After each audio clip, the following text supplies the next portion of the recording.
Jūsu nāve jau ir noticusi. Ne šodien, ne rīt, bet kādā brīdī nākotnē, kas jau pastāv tikpat reāli kā šī mirklis, kurā jūs lasāt šos vārdus. Laiks nav upe, kas plūst no pagātnes uz nākotni, tas ir ainava, kur viss jau ir noticis, notiek un notiks vienlaikus, un mēs vienkārši ceļojam cauri tai kā ceļotāji, kas redz tikai to, kas ir tieši priekšā. Bet ir vieta visumā, kur šī ilūzija sabrūk pilnīgi, vieta, kur jūsu nākotne kļūst par vienīgo iespējamo virzienu, kur laiks pārstāja būt izvēle un kļūst par likteni. Melnā cauruma singularitāte. Punkts, kur viss, kas jūs esat, katrs atoms, katra doma, katra atmiņa, tiek saspiests bezgalīgā blīvumā, kur telpa un laiks zaudē jēgu, kur fizikas likumi paši sevi apēd. Kas notiek ar apziņu, kad pati realitātes struktūra, kurā tā pastāv, tiek iznīcināta? Vai jūs joprojām būtu jūs, kad jūsu ķermenis ir izstiepts kilometru garu pavadienu? Vai pastāv kaut kas aiz tā punkta, kur matemātika saka bezgalība un fizika saka, es nezinu? Un kāpēc visums vispār atļauj pastāvēt vietām, kur viņa paša likumi pārstāja darboties? Katru reizi, kad jūs nometat akmeni, jūs redzat gravitāciju, vienkāršu paredzamu, saprotamu. Akmens krīt. Vienmēr lejup. Vienmēr ar pātrinājumu 9,8 m/s². Bet šī vienkāršība ir maldīga. Gravitācija nav spēks, kas velk lietas uz leju, tā ir pašas telpas izliekums, un lejupts ir tikai virziens, kurā telpa ir visvairāk izliektā. Iedomājieties, ka jūs dzīvojat uz milzīgas gumijas membrānas, kas ir izstieptā pa visu visumu. Kad jūs uzliekat uz tās ābolu, membrāna nedaudz izliecas. Kad jūs uzliekat planētu, izliekums kļūst dziļāks. Kad jūs uzliekat zvaigzni, veidojas bedre. Bet kad jūs uzliekat pietiekami daudz masas pietiekami mazā vietā, membrāna neplīst, tā izveido bezgalīgi dziļu aku, no kuras nav izkāpšanas. Melnais caurums nav objekts. Tas ir notikums, vieta, kur telpa laika audums ir tik dramatiski deformēts, ka pats ceļš cauri realitātei mainās. Ārpus tā jūs varat izvēlēties, kurp doties, pa kreisi vai pa labi, uz priekšu vai atpakaļ. Bet iekšpusē visas izvēles pazūd. Ir tikai viens virziens uz singularitāti. Ne tāpēc, ka kāds spēks jūs velk, bet tāpēc, ka pati telpa plūst tikai vienā virzienā, un jūs plūstat līdzi tai kā lapu straumē, kas ved uz ūdenskritumu. Šī robeža punkts, no kura nav atgriešanās, ir notikumu horizonts. Un šeit sākas pirmais paradoks, kas lauž loģiku. Ja jūsu draugs skatās no drošas distances, viņš redz, kā jūs tuvojaties horizontam, kā jūsu kustības kļūst ar vien lēnākas, kā gaisma, ko jūs izstaro, kļūst ar vien sarkanāka, stiepjas uz garākām viļņa garumiem, jo laiks jums palēninās līdz apstāšanās. Viņš redz, kā jūs iesalstat uz paša horizonta, mūžīgi iestrēdzis starp esamību un neesamību, kā fotogrāfija, kas nekad nebeidzas. Bet no jūsu perspektīvas. Jūs šķērsojat horizontu bez jebkādas īpašas sajūtas. Nav sienas. Nav barjeras. Nav brīdinājuma zīmes. Tikai vienmērīgs kritiens iekšup. Abas šīs realitātes ir vienādi patiesas. Jūsu draugs patiešām redz, kā jūs nekad nenokrītat iekšā. Jūs patiešām nokrītat iekšā. Laiks nav absolūts, tas ir atkarīgs no novērotāja, no gravitācijas lauka, no ātruma. Un pie horizonta šī relativitāte sasniedz savu absolūto ekstrēmu. Laiks kļūst par ainavu ar divām pilnīgi atšķirīgām perspektīvām, un abas ir reālas. Katru reizi, kad jūs skatāties pulkstenī, jūs redzat tikai savu laiku, kas plūst ar ātrumu, ko nosaka jūsu gravitācijas lauks, jūsu ātrums, jūsu vieta visumā. Astronauts starptautiskajā kosmosa stacijā noveco nedaudz lēnāk nekā jūs. Cilvēks kalna virsotnē noveco nedaudz ātrāk nekā cilvēks ielejā. Atšķirība ir tik maza, ka jūs to nejūtat, nanosekundes dienā. Bet princips ir tas pats. Mēs visi dzīvojam dažādos laikos. Melnais caurums tikai padara šo patiesību absolūtu, neizbēgamu, šausmīgu. Pirms 2400 gadiem grieķu filozofs Demokrits sēdēja zem olīvkoka un domāja par realitātes dabu. Viņš redzēja, kā lietas mainās, koks aug, akmens drupinās, ūdens iztvaikojot. Bet viņš jautāja, vai ir kaut kas, kas nemainās? Vai ir kaut kas fundamentāls, no kā viss ir veidots? Viņš iedomājās, ka pastāv nesadalāmas daļiņas atomos, no kurām viss sastāv. Viņš to nevarēja pierādīt.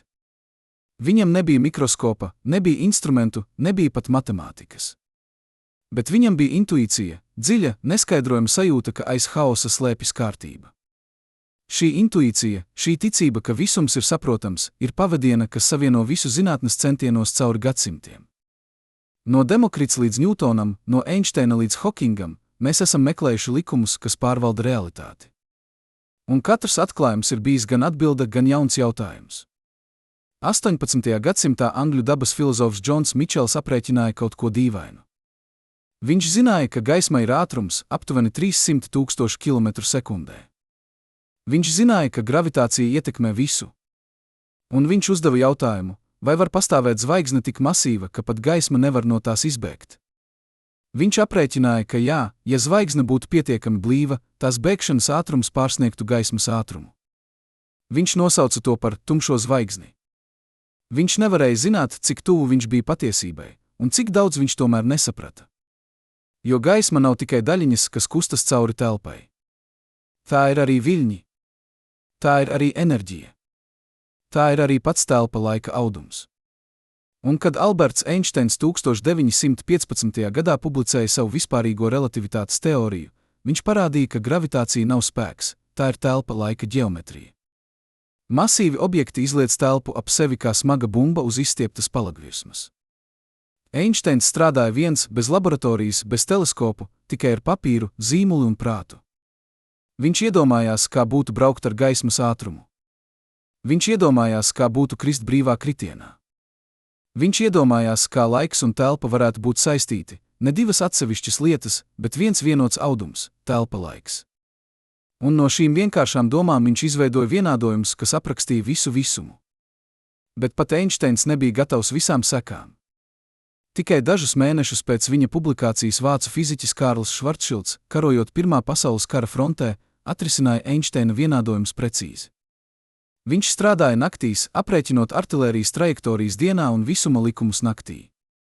Un viņš atrada risinājumu, kas aprakstīja, kas notiek ap punktveida masu, kas saspiesta bezgalīgi mazā telpā. Šis risinājums parādīja kaut ko šokējošu. Pastāv rādījus, ko tagad sauc par Švarcšilda rādījusu, kur telpa laika izliekums kļūst tik ekstrēms, ka nekas nevar izbēgt. Fat gaisma. Fat laiks. Švarcšilds nomira no slimības frontes apstākļos 1916. gadā, nekad neredzot, kā viņa atklājums pārveido kosmoloģiju. Bet viņa vienādojumi izdzīvoja. Einsteins pats tam neticēja. Viņš rakstīja rakstus, mēģinot pierādīt, ka šādi objekti nevar pastāvēt dabā, ka tie ir tikai matemātiska kuriozitāte. Viņš domāja, ka visums ir pārāk elegants, pārāk harmonisks, lai atļautu tik ekstrēmus objektus. Viņš kļūdījās. Visums nebija ieinteresēts elegancē.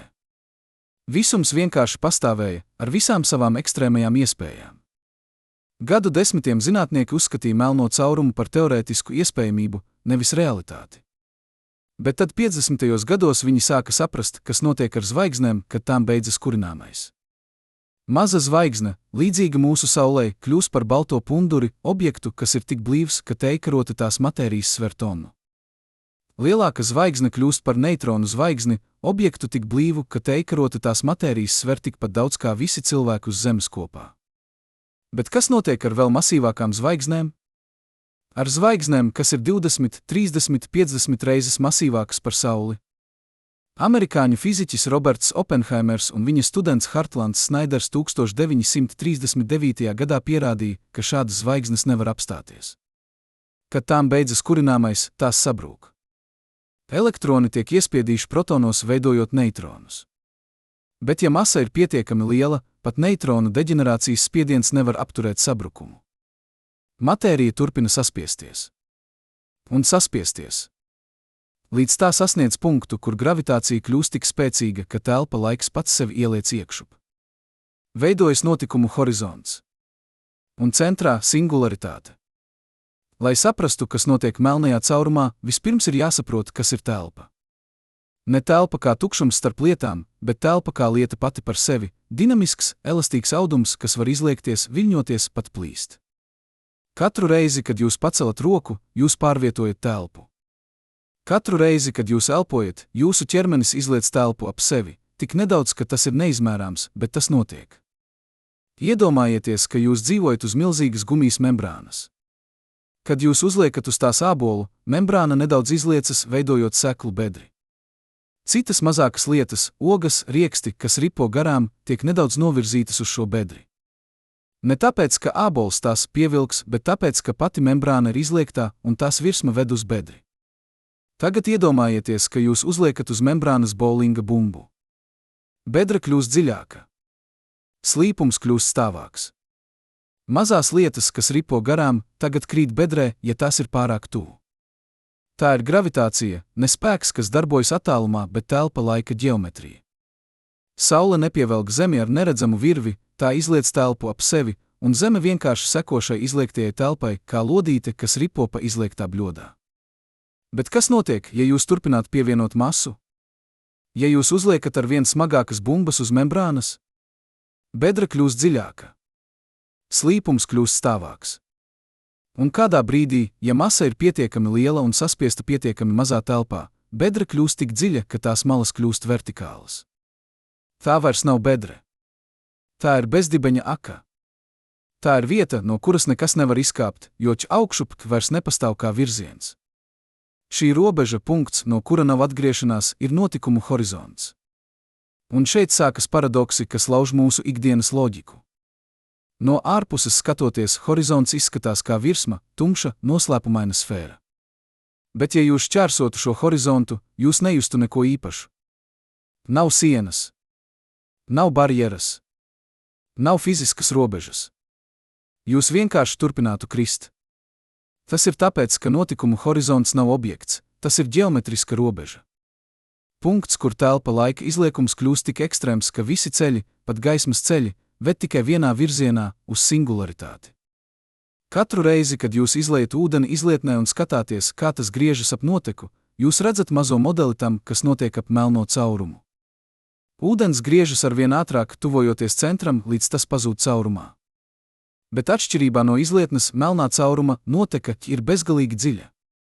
Pēc horizonta šķērsošanas jūs sākat sajust kaut ko jaunu, paisuma spēkus.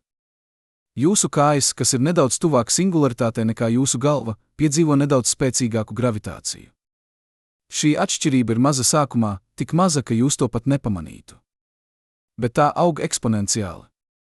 Katru mirkli gravitācijas atšķirība starp jūsu galvu un kājām dubultojas, trīskāršojas, desmitkāršojas. Jūsu ķermenis sāk izstiepties. Zinātnieki sauc šo procesu par spagetifikāciju, un nosaukums ir biedējoši precīzs. Jūs kļūstat garāks un šaurāks. Jūsu kauli stiepjas. Jūsu muskuļi plīst. Jūsu šūnas tiek atdalītas viena no otras.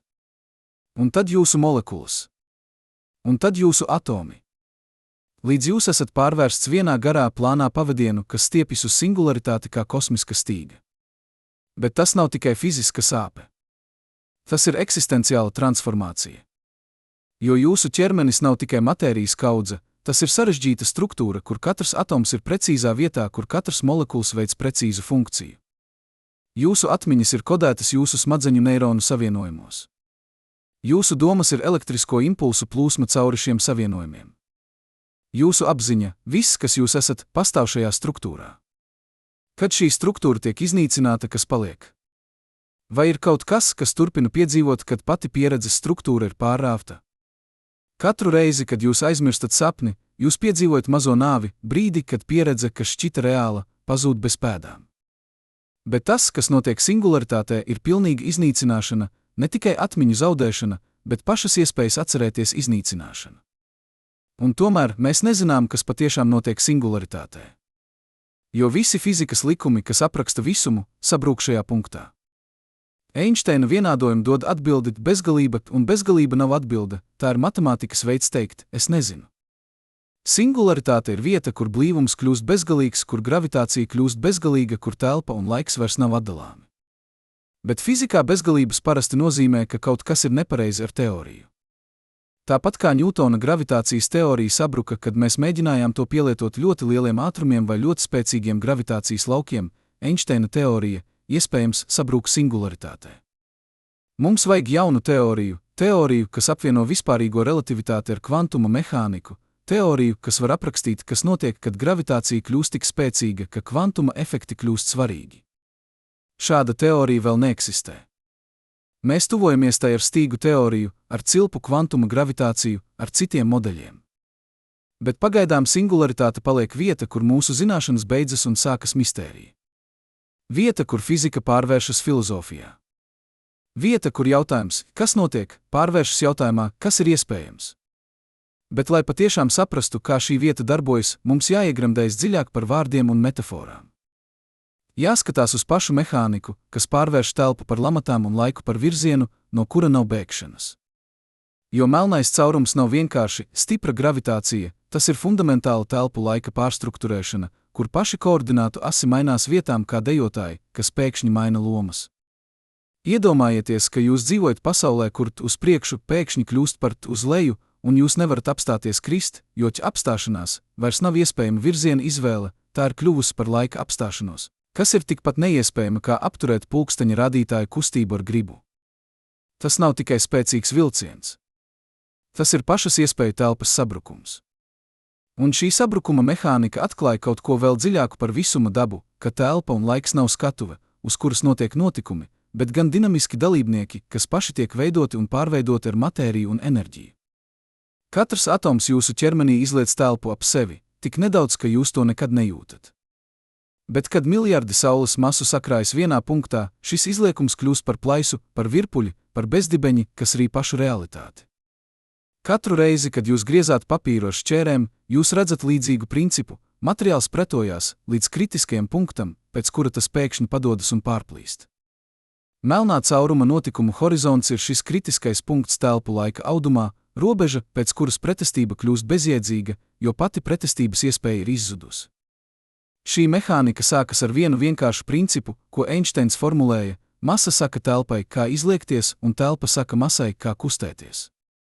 Tas ir kā saruna starp diviem dejotājiem, kur katrs reaģē uz otra kustībām, veidojot kopīgu kustību. Bet melnajā caurumā šī saruna kļūst par monologu, masa ir tik dominējoša, ka telpa var tikai paklausīt, izliekties ar vien vairāk, līdz tā salūst savā paša svarā. Iedomājieties gumijas membrānu, uz kuras jūs liekāt ar vien smagākus svarus. Sākumā membrāna tikai nedaudz ieliecas, veidojot seklu bedri. Tad vairāk. Tad vēl vairāk. Līdz brīdim, kad membrāna vairs nevar izturēt un sāk veidot vertikālu caurumu, kur uz leju kļūst par vienīgo iespējamo virzienu. Bet atšķirībā no gumijas, telpa nevar pārplīst, tā vienkārši turpina izliekties bezgalīgi, veidojot ģeometriju, kur visi ceļi ved uz centru kā labirints, kuram ir tikai viens izēja, un tā ved tikai dziļāk. Tas pats princips darbojas, kad jūs lejat ūdeni pa piltuvi. Sākumā ūdens var plūst jebkurā virzienā, bet tuvojoties caurumam, visi ceļi sāk konverģēt uz vienu punktu, un pretestība kļūst bezjēdzīga. Bet kas precīzi notiek ar telpu laika koordinātēm šajā procesā? Šeit mums jāievieš Švarcšilda metrika, matemātisks apraksts tam, kā attālumi un laika intervāli mainās ap sfēriski simetrisku masu. Tālu no melnā cauruma metrika ir gandrīz plakana, Eiklīda ģeometrija darbojas normāli, trīsstūra leņķu summa ir 180 grādi, paralēlas līnijas nekad nekrustojas. Bet tuvojoties radiālā koordināta, attālums no centra sāk uzvesties dīvaini. Tā vairs nav vienkārši attālums. Tā kļūst par sarežģītu funkciju, kas ietver melnā cauruma masu un jūsu pozīciju, kur katrs solis uz priekšu prasa ar vien vairāk enerģijas, it kā jūs kāptu pa kāpnēm, kur katrs pakāpiens kļūst augstāks. Un pie notikumu horizonta, kas atrodas attālumā, ko sauc par Švarcšilda radiusu, šī funkcija kļūst bezgalīga no ārējā novērotāja perspektīvas. Iedomājieties, ka jūs mēģināt izmērīt attālumu ar lineālu, bet katrs centimetrs uz lineāla kļūst ar vien garāks, jo tuvāk jūs esat mērķim.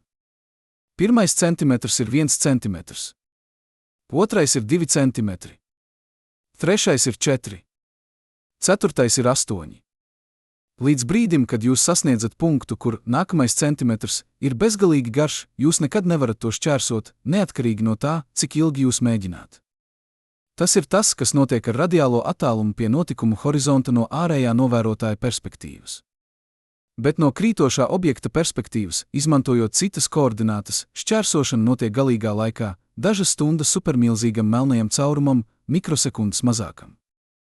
Tas ir tāpat kā braukt ar automašīnu pa ceļu, kur kilometru stabi kļūst ar vien retāki. No jūsu perspektīvas, jūs virzāties normāli, bet no malas skatoties, šķiet, ka jūs nekad nesasniedzat nākamo stabu, jo attālums starp tiem aug ātrāk nekā jūs braucat. Bet vēl dīvaināk, laika koordināta arī transformējas kā metamorfoze. Tālu no melnā cauruma, laiks ir laiks un telpa ir telpa, divas skaidri atšķiramas dimensijas. Bet tuvojoties notikumu horizontam, šīs lomas sāk sajaukties kā krāsas, kas saplūst kopā. Laika koordināti iegūst telpas īpašības, un telpas koordināti iegūst laika īpašības. Pie horizonta tās pilnīgi apmainās. Iekšpusē horizontam radiālā koordināte, virziens uz singularitāti, kļūst par laika virzienu. Tas nozīmē, ka virzīšanās uz singularitāti nav telpiska kustība, ko jūs varat izvēlēties vai neizvēlēties. Tā ir laika plūsma. Tāpat kā jūs nevarat izvēlēties nepārvietoties no tagadnes uz nākotni, jūs nevarat izvēlēties nevirzīties uz singularitāti, kad esat šķērsojis horizontu. Iedomājieties, ka jūs esat laivā upē, kas plūst uz ūdenskritumu. Tālu no krituma, jūs varat airēt jebkurā virzienā, uz priekšu, atpakaļ, uz krastiem, pat palikt vietā. Bet ir punkts, kur straumes ātrums pārsniedz jūsu airēšanas ātrumu. Pēc šī punkta, atpakaļ, vairs nav virziens, ko jūs varat izvēlēties, visi iespējamie ceļi ved tikai uz priekšu, uz kritumu. Un pats kritums nav vieta, uz kurieni jūs dodaties, tas ir laiks, kas neizbēgami pienāk kā rītdiena. Melnā cauruma iekšpusē singularitāte nav, tur, tā ir, tad, tā ir jūsu nākotne, tikpat neizbēgama kā nākamais sirdspuksts. Katru reizi, kad jūs skatāties uz pulksteni un redzat, ka laiks virzās tikai vienā virzienā, jūs piedzīvojat mazo versiju tam, kas melnajā caurumā notiek ar telpu. Virziena izvēle kļūst par neizbēgamību, par likteņa plūsmu, pret kuru nav iespējams cīnīties. Šī koordinātu apmaiņa ir viens no dziļākajiem atklājumiem vispārīgajā relativitātē. Tā atklāja, ka telpa un laiks nav absolūti, nav neatkarīgi. Tie ir aspekti vienotam telpu laika audumam, un šis audums var tikt savīts, griezts, pārveidots ar gravitāciju kā māla gabals mākslinieku rokās. Mēs dzīvojam pasaulē, kur augšup un rītdien ir fundamentāli atšķirīgi jēdzieni. Bet melnajā caurumā šī atšķirība izzūd kā migla saules gaismā. Virziena izvēle kļūst par laika plūsmu. Un tas nozīmē, ka jūsu liktenis nav tikai noteikts, tas ir ģeometrisks, ierakstīts pašā telpu laika struktūrā. Bet melnais caurums nav izolēta anomālija, kas pastāv atsevišķi no pārējā visuma. Tas ir savienots ar visu caur smalkiem, bet fundamentāliem sakariem, kas atklāja, ka šis objekts nav tikai gravitācijas fenomens, tas ir termodinamiska sistēma, informācijas glabātājs, iespējams pat portāls uz citām realitātēm vai laika periodiem. Katrs no šiem aspektiem paplašina mūsu izpratni par to, kas ir iespējams dabā, un katrs atklāja jaunu slāni realitātes sarežģītībai. Sāksim ar termodinamiku, zinātni par siltumu, enerģiju un kārtību. 70. gados fiziķis Džeikobs Bekenšteins atklāja kaut ko pārsteidzošu – melnajam caurumam ir entropija. Entropija ir mērs nesakārtotībai, informācijas daudzumam, kas vajadzīgs, lai aprakstītu sistēmu.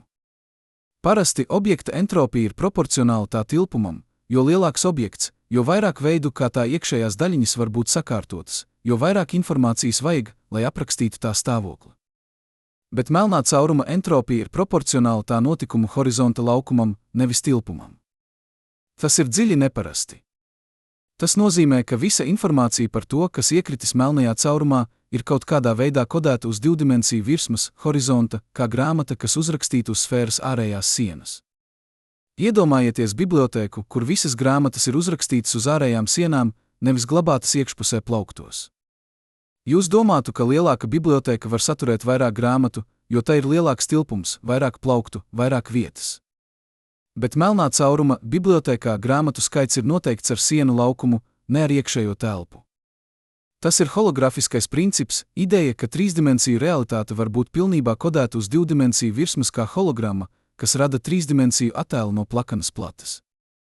Katru reizi, kad jūs skatāties uz savu ēnu uz sienas, jūs redzat divdimensiju projekciju no trīsdimensiju objekta. Holografiskais princips apgalvo, ka visa mūsu visuma, ēna, varētu būt kodēta uz tā robežas, un tas, ko mēs uztveram kā trīsdimensiju telpu, patiesībā ir projekcija no šīs divdimensiju informācijas. Šis princips ir revolucionārs, jo tas nozīmē, ka informācija ir fundamentālāka par telpu. Telpa var būt ilūzija, projekcija no dziļākas, zemākas dimensiju realitātes, tāpat kā trīsdimensiju filma kinoteātrī ir projekcija no divdimensiju kadra. Un melnais caurums ir vieta, kur šī ilūzija kļūst acīmredzama, kur aizkars tiek norauts un mēs redzam mehāniku aiz skatuves. Tas ir kā atklāt, ka pasaule, kurā jūs dzīvojat, patiesībā ir hologramma, trīsdimensiju attēls, kas radīts no divdimensiju informācijas, un jūs pats esat daļa no šīs projekcijas. Bet ja informācija ir kodēta uz horizonta, kas notiek ar to, kad melnais caurums iztvaikojot caur Hokinga starojumu. Hokinga starojums lēnām samazina melnā cauruma masu un līdz ar to tā horizonta laukumu kā gaistošs ledus gabals. Ja entropija ir proporcionāla laukumam, tad iztvaikojot, entropija samazinās. Bet termodinamikas otrais likums, viens no fundamentālākajiem dabas likumiem, saka, ka entropija var tikai palielināties vai palikt nemainīga slēgtā sistēmā, nekad samazināties. Tātad vai melnais caurums pārkāpj termodinamiku? Vai tas ir objekts, kas atceļ vienu no visuma pamatlikumiem? Nē, izrādās, ka Hokinga starojumam arī ir entropija, un šī entropija kompensē melnā cauruma entropijas samazināšanos kā svaru līdzsvars. Kopējā entropija, melnais caurums plus starojums, turpina palielināties, saglabājot likumu. Bet šeit rodas dziļāks jautājums, kas mocīs fiziķus gadu desmitiem. Vai Hokinga starojums nes informāciju par to, kas iekrita melnajā caurumā? Ja jā, tad informācija tiek saglabāta un viss ir kārtībā ar kvantuma mehāniku. Ja nē, tad informācija tiek iznīcināta, un tas ir fundamentāla problēma, kas sagrauj kvantuma mehānikas pamatus. Iedomājieties, ka jūs sadedzināt grāmatu. Fizikāli informācija nav pazudusi, tā ir pārvērsta par pelnu molekulu kārtību, dūmu daļiņu kustību, siltuma izplatību gaisā. Principā, ja jūs zinātu precīzu stāvokli katrai daļiņai visumā, jūs varētu rekonstruēt grāmatu, atjaunot katru vārdu, katru burtu. Bet ja melnais caurums patiešām iznīcina informāciju, tad tas ir kā grāmata, kas pazūd no realitātes, neatstājot nekādas pēdas, ne pelnus, ne dūmus, ne siltumu. Vienkārši izzūd. Un tas pārkāpj kvantuma mehānikas fundamentālo principu, unitaritāti, ideju, ka informācija vienmēr tiek saglabāta laika evolūcijā. Tas ir kā spēlēt šahu, kur pēkšņi figūras pazūd no galda, neatstājot nekādu norādi, kur tās bija vai kā tās kustējās. Spēle kļūst nespēlējama, jo pagātne vairs nenosaka nākotni, un visa prognozējamība sabrūk. Šis informācijas paradoks ir mocījis fiziķus kopš Hokinga atklājuma. Dažas teorijas piedāvā, ka informācija patiesībā nekad neiekrīt melnajā caurumā, tā tiek sadedzināta pie horizonta, kur kvantuma efekti rada tik augstu enerģiju, ka jebkas, kas tuvojas, tiek momentāli dezintegrēts un tā informācija atpakaļ atspoguļota kā starojums. Citas teorijas piedāvā, ka informācija iziet cauri tārpam, tuneļam caur telpu laiku, kas savieno melnā cauruma iekšpusi ar tālu visuma daļu vai pat citu visumu, paralēlu realitāti. Tārpu ideja ir fascinējoša, jo tā nāk tieši no Einsteina vienādojumiem, nevis no zinātnes fantastikas. 1935. gadā Einsteins un fiziķis Neitans Rozens atklāja risinājumu, kas apraksta divus melnos caurumus, kas savienoti ar tuneli caur telpu laiku, to, ko tagad sauc par Einsteina-Rozena tiltu vai vienkārši tārpu. Teorētiski, jūs varētu iekrist vienā melnajā caurumā un iziet no otra, iespējams miljardiem gaismas gadu attālumā vai pat citā laika periodā, ceļojot ne tikai caur telpu, bet arī caur laiku. Iedomājieties, ka jūs salokāt papīra lapu uz pusēm un caurdurot to ar adatu. Adata izveido savienojumu starp diviem punktiem, kas uz plakanas lapas būtu tālu viens no otra, bet salokot, tie ir blakus, atdalīti tikai ar papīra biezumu. Tārps ir līdzīgs, tas saloka telpu laiku, izveidojot īsceļu starp attālām vietām kā slepenā eja pilī.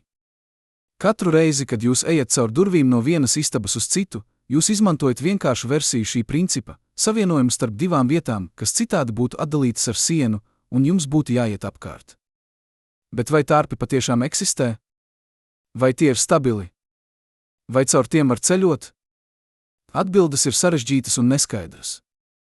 Lielākā daļa tārpu risinājumu ir nestabili, tie sabrūk momentāli, ātrāk nekā gaisma var tos šķērsot, aizveroties kā durvis spēcīgā vējā. Lai stabilizētu tārpu, vajadzētu negatīvu enerģiju, eksotisku matērijas veidu, kas atgrūž, nevis piesaista, kas rada antigravitāciju. Kvantuma mehānikā negatīva enerģija ir iespējama nelielā mērogā, Kazimira efekts to demonstrē, kad divas metāla plates vakumā nedaudz piesaistās.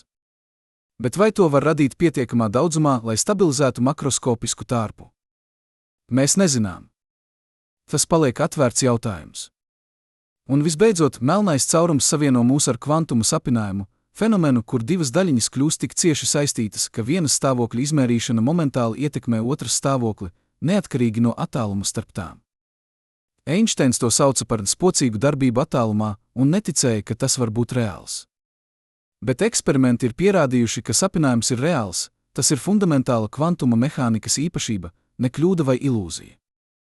Iedomājieties divus dejotājus, kas ir tik sinhronizēti, ka kad viens pagriežas pa kreisi, otrs momentāli pagriežas pa labi, pat ja viņi ir dažādās pilsētās vai pat kontinentos. Nav signāla, kas ceļo starp viņiem, viņu kustības vienkārši ir korelētas caur kaut ko dziļāku par telpu, caur saiti, kas pastāv ārpus parastās cēloņa sakarības. Tas ir kā divi pulksteņi, kas vienmēr rāda vienādu laiku, pat ja tie nav savienoti, to sinhronizācija nāk no kopīgas pagātnes, ne no signāla tagadnē.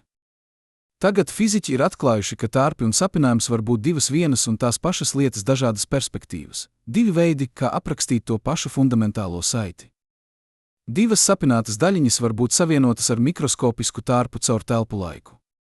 Šī ideja, ko sauc par R vienāds ar EPR, nozīmē, ka kvantuma sapinājums, šī noslēpumainā saite starp daļiņām, patiesībā ir ģeometriska, telpu laika struktūra, ne mistiska darbība attālumā.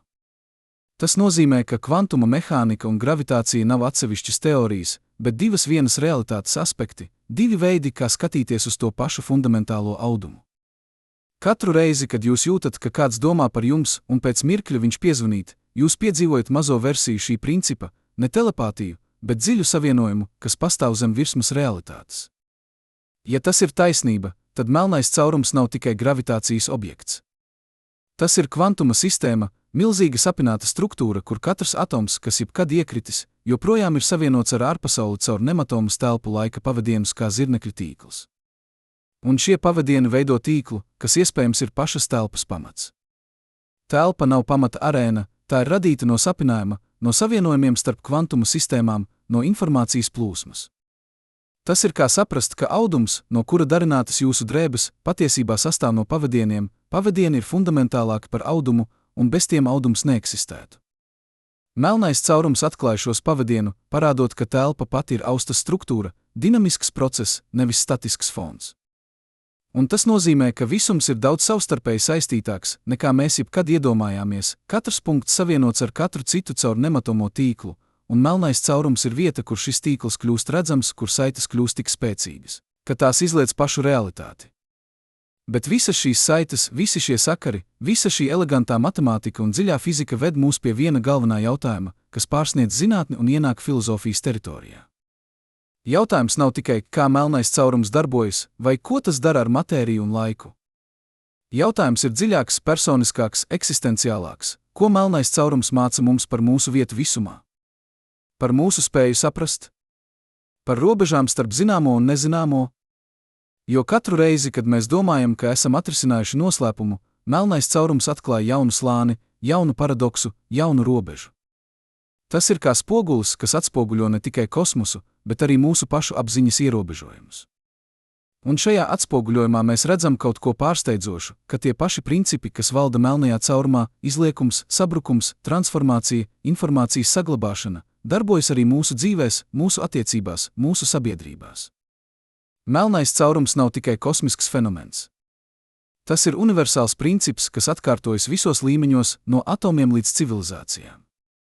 Katru reizi, kad jūs redzat mākoņus, kas veido modeļus līdzīgus kalnu ķēdēm, kas veido modeļus līdzīgus upju sistēmām, jūs redzat šo universālo principu darbībā, daba atkārto savas formas visos mērogos. Sāksim ar vienkāršāko, bet dziļāko paralēli – robežas. Melnā cauruma notikumu horizonts ir robeža, pēc kuras nav atpakaļceļa. Bet vai mūsu dzīvēs nav līdzīgas robežas? Brīži, kad mēs pieņemam lēmumu, kas mūs neatgriezeniski maina? Kad jūs izsakāt vārdus, kurus nevarat atņemt atpakaļ? Kad jūs šķērsojat līniju attiecībās, pēc kuras uzticība ir zaudēta uz visiem laikiem? Kad jūs pieņemat izvēli karjerā, kas nosaka visu jūsu turpmāko ceļu? Šie ir personīgie notikumu horizonti, punkti, pēc kuriem jūsu dzīves trajektorija ir noteikta, kur visi ceļi ved tikai vienā virzienā. Katru reizi, kad jūs sakāt, es mīlu tevi, pirmo reizi, jūs šķērsojat emocionālu horizontu, attiecības nekad vairs nebūs tādas pašas, neatkarīgi no tā, kāda ir atbilde. Tas nav slikti vai labi, tas vienkārši ir neatgriezenisks. Un tāpat kā melnajā caurumā, šīs robežas bieži vien nav redzamas, kamēr jūs tās neesat šķērsojis. Tālāk, spagetifikācija. Melnajā caurumā paisuma spēki izstiepj objektu, pārvēršot to garā plānā līnijā. Bet vai mūsu dzīvēs nav līdzīgu spēku? Kad jūs jūtaties izstiepts starp darbu un ģimeni, starp sapņiem un pienākumiem, starp to, kas jūs esat, un to, ko citi sagaida no jums. Šie emocionālie un sociālie paisuma spēki var būt tikpat postīgi kā gravitāciskie. Tie var jūs saplēst, ja jūs nesameklējat veidu, kā līdzsvarot pretējās vilces. Iedomājieties virvi, ko velk no abiem galiem, ja spēki nav līdzsvaroti, virve saplīst. Cilvēki arī saplīst, kad viņu dzīves pretējās prasības kļūst pārāk spēcīgas. Un tad ir laika dilatācija. Melnā cauruma tuvumā laiks palēninās. Bet vai jūs neesat piedzīvojis brīžus, kad laiks šķita apstājamies? Kad jūs bijāt tik iegremdēts kaut kādā darbībā, ka stundas paskrēja kā minūtes? Vai pretēji, kad jūs gaidījāt un minūtes vilkās kā stundas? Laiks nav objektīvs, tas ir subjektīvs, atkarīgs no jūsu stāvokļa, jūsu uzmanības, jūsu emocionālā stāvokļa. Mīlnieki saka, ka nakts kopā paskrēja acu mirklī.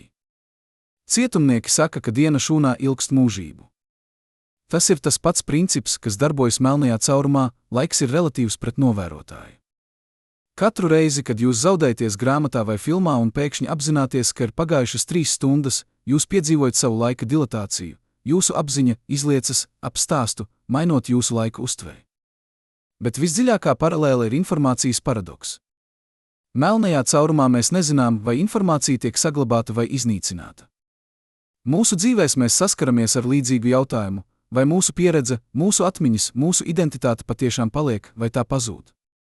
Kad cilvēks mirst, kas notiek ar viņa apziņu, viņa zināšanām, viņa mīlestību? Vai tā kaut kādā veidā turpina eksistēt, kodēta citu cilvēku atmiņās, viņa darbos, viņa ietekmē uz pasauli? Vai arī tā vienkārši izzūd kā gaisma, kas šķērso notikumu horizontu? Dažas kultūras tic, ka mirušo gari dzīvo tālāk. Citas tic reinkarnācijai. Vēl citas tic, ka mēs dzīvojam tikai caur mūsu ietekmi uz nākamajām paudzēm. Bet visi šie ticējumi ir mēģinājumi atrisināt to pašu paradoksu, ko fiziķi saskars ar melnajiem caurumiem, vai informācija, būtība, kas padara mūs par mums, var patiešām izzust, vai tai ir jāturpina eksistēt kaut kādā formā? Kad jūs mācāt bērnam kaut ko, ko jūs iemācījāties no sava vecvecāka, jūs pārraidāt informāciju cauri paudzēm. Tas ir cilvēciskais veids, kā kodēt zināšanas uz horizonta starp dzīvību un nāvi. Un tad ir holografiskais princips, ideja, ka visa informācija par 3-dimensiju tilpumu ir kodēta uz 2-dimensiju virsmas. Vai mūsu dzīvēs nav kaut kas līdzīgs? Mēs visi esam sarežģītas, daudzslāņainas būtnes ar dziļām iekšējām pasaulēm.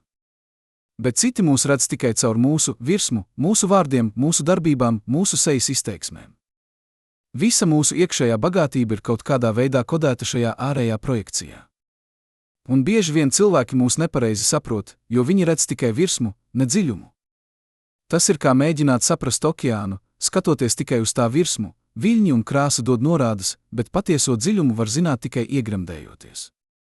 Tomēr holografiskais princips saka, iespējams visa informācija par dziļumu patiešām ir pieejama virsmā, ja vien mēs zinām, kā to lasīt. Šīs paralēles nav tikai poetiskas metaforas. Tās atklāja kaut ko dziļāku, ka visums darbojas pēc universāliem principiem, kas atkārtojas visos mērogos. Fizikā to sauc par mērogošanas likumiem vai fraktāļu struktūrām, tie paši modeļi, kas parādās atomu līmenī, parādās arī galaktiku līmenī. Un tie paši modeļi, kas valda melnajā caurumā, valda arī cilvēciskajā pieredzē. Kāpēc? Jo visi mēs, cilvēki, planētas, melnie caurumi, esam daļa no viena un tā paša visuma, pakļauti tiem pašiem fundamentālajiem likumiem.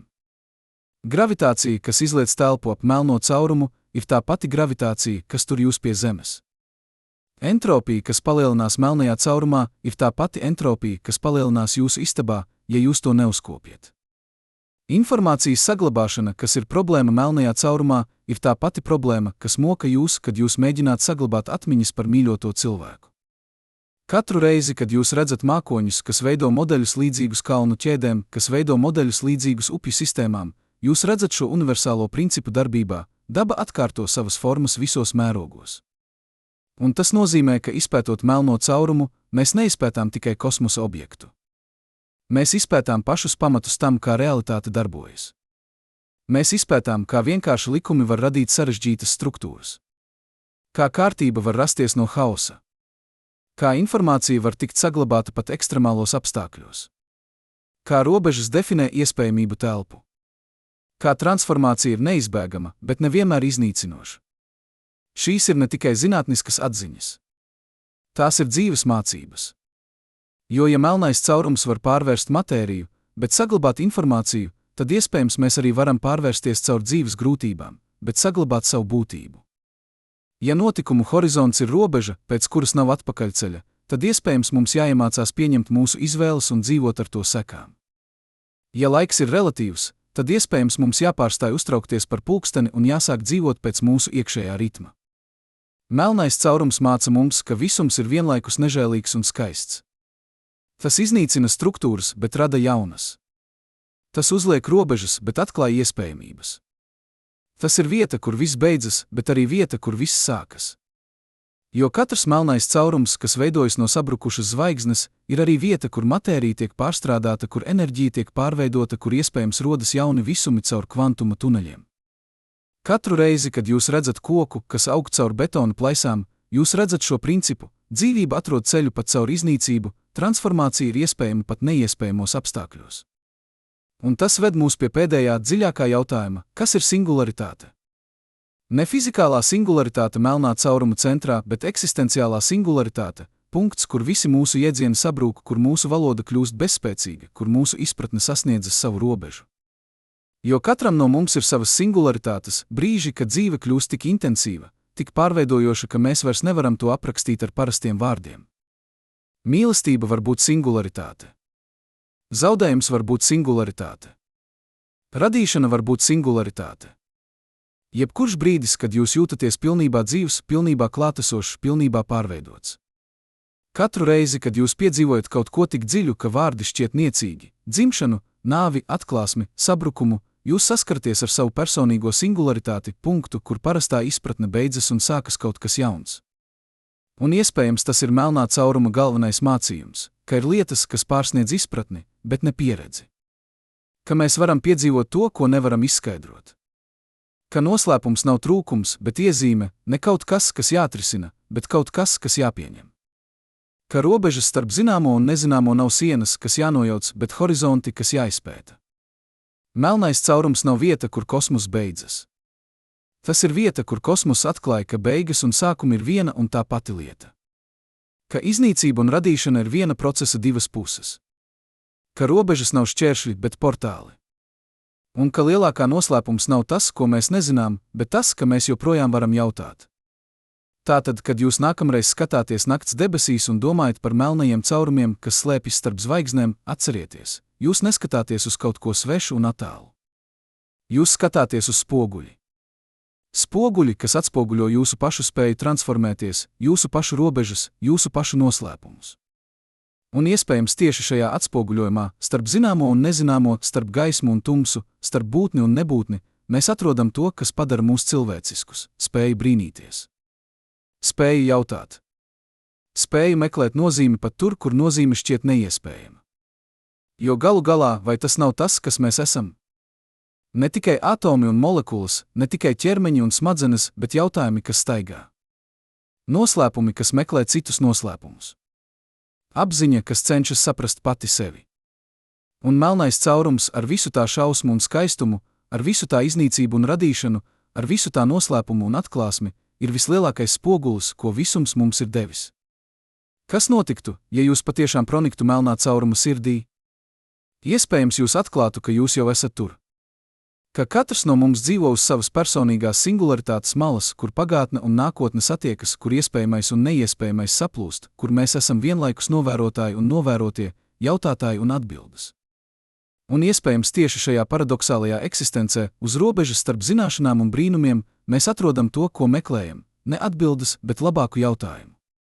Ne noteiktību, bet dziļāku noslēpumu. Ne beigas, bet bezgalīgu sākumu. Melnais caurums nav vieta, kur kosmos beidzas. Tas ir vieta, kur kosmos jautā, vai tu esi gatavs transformēties? Vai tu esi gatavs šķērsot horizontu? Vai tu esi gatavs kļūt par daļu no kaut kā lielāka, dziļāka, noslēpumainākā nekā tu jebkad iedomājies? Un atbilde, protams, ir jā. Jo mēs jau esam daļa no tā. Mēs vienmēr esam bijuši. Un mēs vienmēr būsim. Laiks nav upe, kas plūst no pagātnes uz nākotni, tas ir ainava, kur viss jau pastāv vienlaikus, un melnais caurums ir vieta, kur šī patiesība kļūst absolūta, neizbēgama, skaista. Vai jūs esat gatavs pieņemt, ka jūsu realitāte ir tikai viena no bezgalīgi daudzām perspektīvām? Šis jautājums nav retoriks. Tas ir aicinājums ieskatīties dziļāk par virsmām, dziļāk par skaitļiem, dziļāk par pašiem vārdiem, ar kuriem mēs mēģinām aprakstīt neaprakstāmo. Jo mēs sākām ar vienkāršu jautājumu, kas notiek, ja pronikāt melnā cauruma sirdī? Bet tagad ceļojuma beigās mēs atklājam, ka jautājums pats ir mainījies. Tas vairs nav par fiziku. Tas ir par esamības dabu. Par to, kas nozīmē būt. Par to, kā visums sevi pieredz caur mums. Atcerieties, kā mēs sākām? Ar laiku, kas neplūst vienādi visiem. Ar sekundēm, kas stiepjas kā mūžība pie horizonta. Ar paradoksu, ka jūs vienlaikus nekad nenokrītat un jau esat nokritis. Tagad mēs saprotam, tas nebija tikai dīvains fizikas fakts. Tas bija atslēga. Atslēga, kas atver durvis uz dziļāku patiesību, ka realitāte nav viena, bet daudzas. Ka katrs novērotājs dzīvo savā visumā, kas ir tikpat īsts kā jebkurš cits. Un ka melnais caurums ir vieta, kur šīs paralēlās realitātes satiekas, pārklājas, atklāj savu fundamentālo vienotību. Katru reizi, kad divi cilvēki atceras to pašu notikumu pilnīgi atšķirīgi, jūs redzat šo principu darbībā, realitāte nav objektīva, tā ir perspektīvu kolekcija, un visas ir vienādi patiesas. Bet kas ir šī vienotība? Kas savieno jūsu laiku ar manu laiku, jūsu telpu ar manu telpu, jūsu esamību ar manu esamību? Tas nav mistikas jautājums. Tas ir fizikas jautājums, kas kļūst par filozofijas jautājumu, kas kļūst par eksistenciālu atklāsmi. Jo katrs atoms jūsu ķermenī kādreiz bija zvaigznē. Katrs elements, kas veido jūsu kaulus, jūsu asinis, jūsu smadzenes, ogleklis, slāpeklis, skābeklis, dzels, tika radīts zvaigžņu kodola sintēzē, izkliedēts supernovu sprādzienos, sapludināts jaunās zvaigznēs un planētās. Jūs neesat atsevišķs no visuma. Jūs esat visuma veids, kā piedzīvot sevi.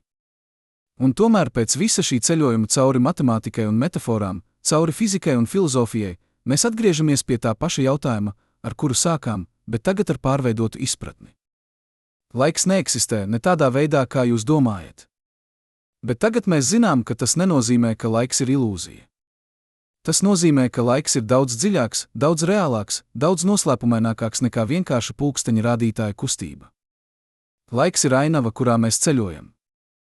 Laiks ir dimensija, kas var kļūt par telpu. Laiks ir process, kas rada apziņu.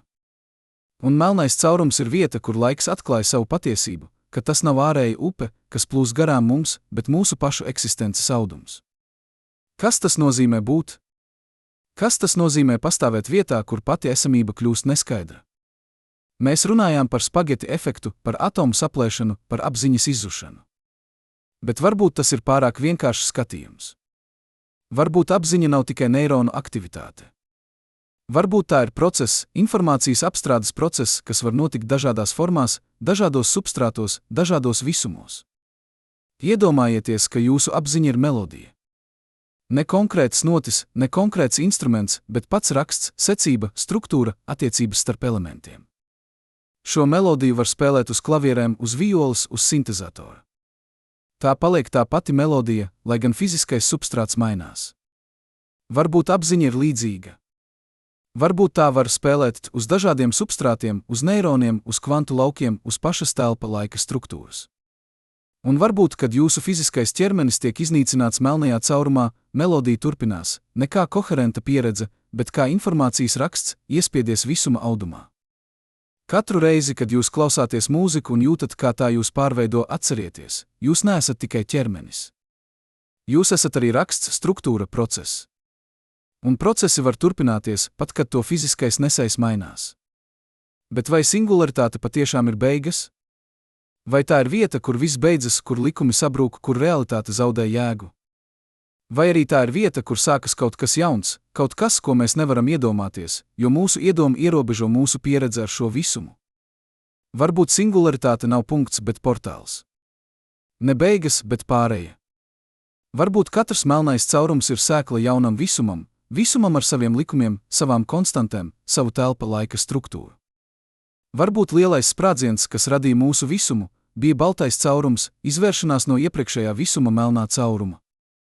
Šī ideja, ka visumi vairojas, ka tie evolucionē, ka tie rada cits citu, ir spekulatīva. Bet tā atklāja kaut ko skaistus, ka radīšana un iznīcināšana nav pretēji procesi. Tie ir viens process. Katru reizi, kad kaut kas beidzas, kaut kas cits sākas. Katru reizi, kad zvaigzne sabrūk, tā rada elementus jaunām zvaigznēm. Katru reizi, kad dzīvība mirst, tā atbrīvo enerģiju jaunai dzīvībai. Katru reizi, kad jūs izelpojat, jūs atbrīvojat oglekļa dioksīdu, ko augi pārveidos par skābekli, ko cits ieelpos. Katru reizi, kad jūs redzat rudens lapas krītam un sapūstam, jūs redzat šo ciklu, nāvi, kas ir arī dzimšana, beigas, kas ir arī sākums, sabrukšanu, kas ir arī radīšana.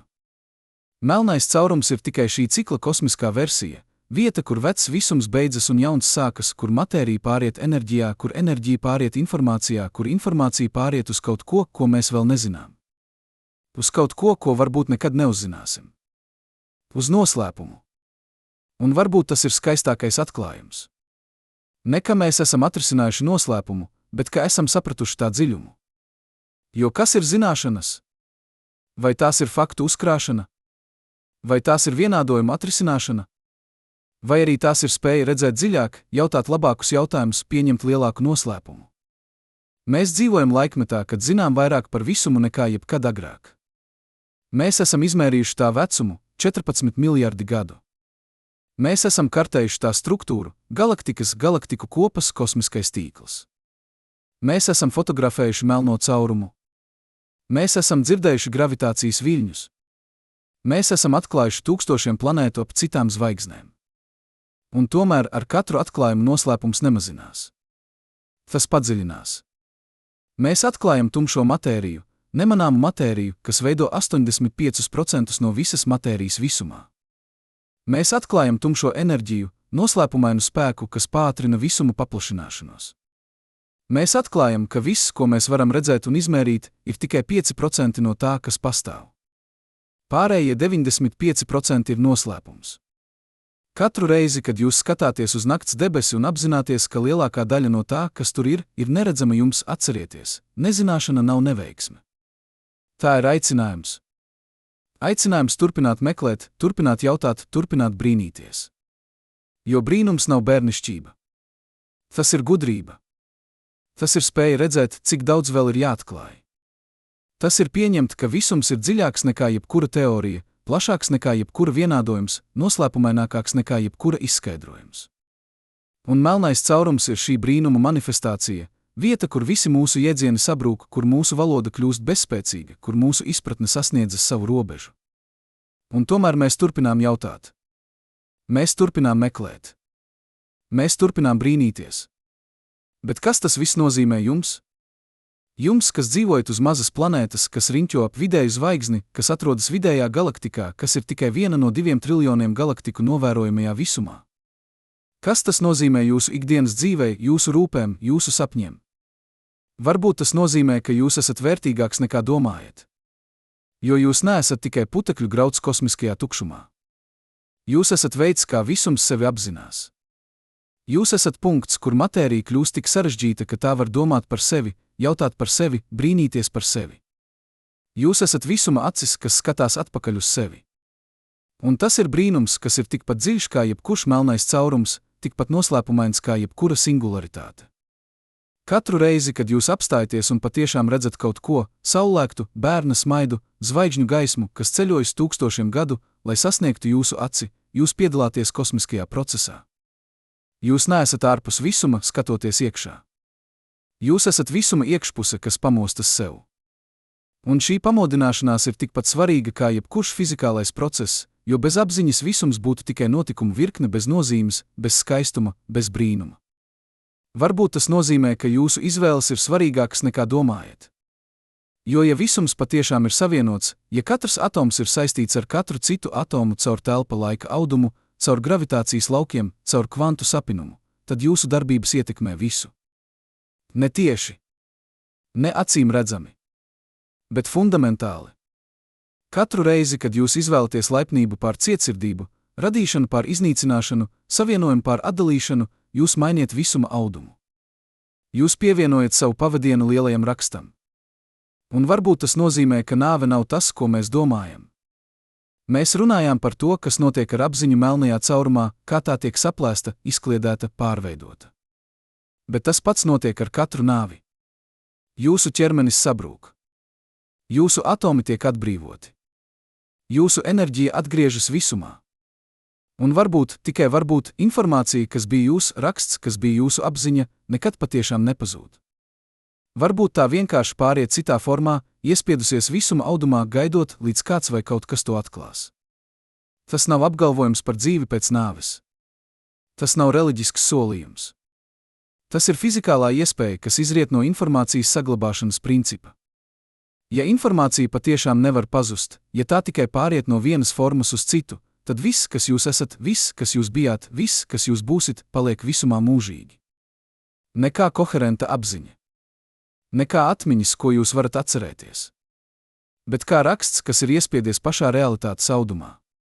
Katru reizi, kad jūs atstājat pēdas smiltīs un vējš tās nodzēš, atcerieties, pēdas ir pazudušas, bet informācija par tām, smilšu graudu precīzais izvietojums, vēja molekulu kustība, siltuma izplatība, viss tas paliek.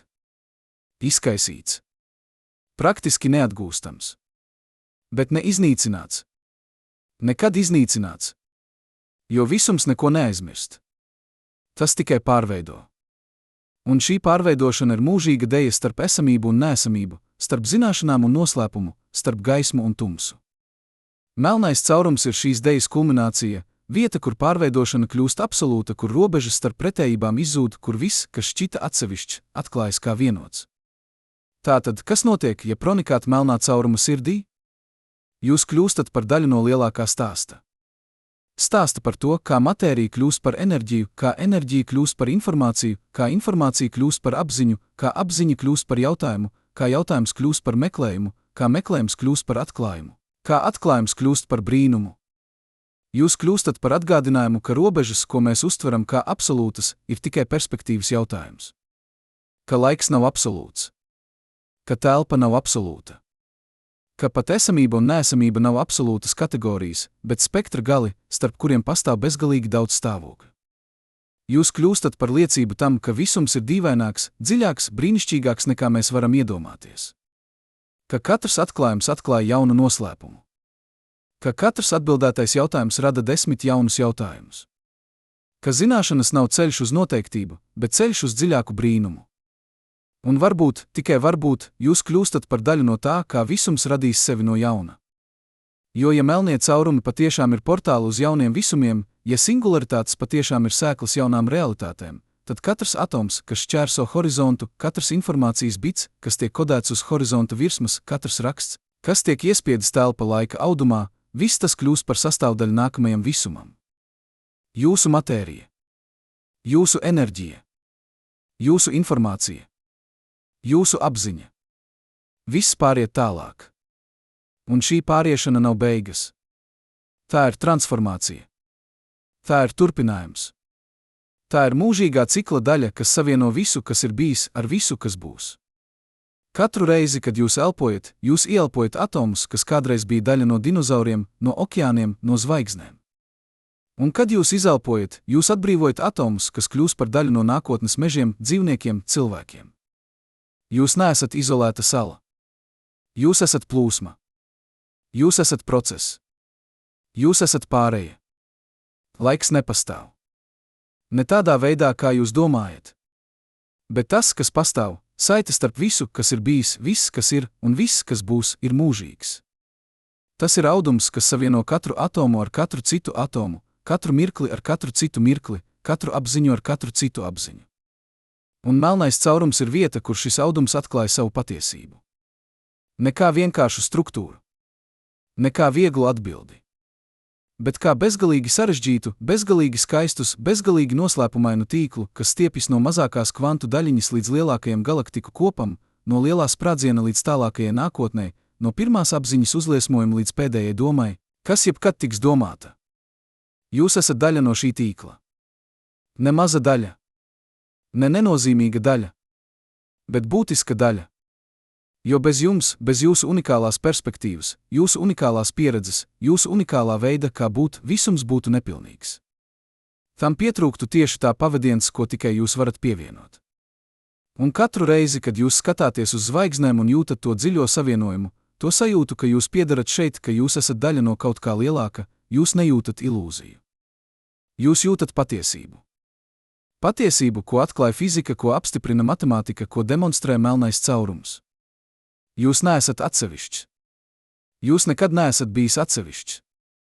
Jūs esat visums, kas piedzīvo sevi caur šo konkrēto formu, šajā konkrētajā vietā, šajā konkrētajā laikā. Un tas ir brīnums. Ne mazāks brīnums par melno caurumu. Ne mazāks brīnums par singularitāti. Ne mazāks brīnums par pašu visumu.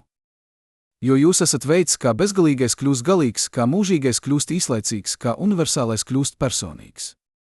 Jūs esat tilts starp divām bezgalībām, bezgalību mazajā un bezgalību lielajā. Un šis tilts ir tikpat svarīgs kā jebkurš fizikālais likums, jo bez tā visums būtu tikai matemātika bez nozīmes, tikai procesi bez pieredzes, tikai esamība bez apziņas. Tātad, kas notiek, ja pronikāt melnā cauruma sirdī? Jūs atklājat, ka jūs jau esat tur. Ka jūs vienmēr esat bijis tur. Ka katrs mirklis, kad jūs dzīvojat, jūs pronikāt dziļāk noslēpumā, kas ir tikpat dziļš kā jebkura singularitāte. Noslēpumā, kas saucas būt. Un šajā noslēpumā, šajā bezgalīgajā brīnumā, šajā mūžīgajā jautājumā mēs atrodam ne atbildes, bet kaut ko vērtīgāku, spēju turpināt jautāt. Spēju turpināt meklēt.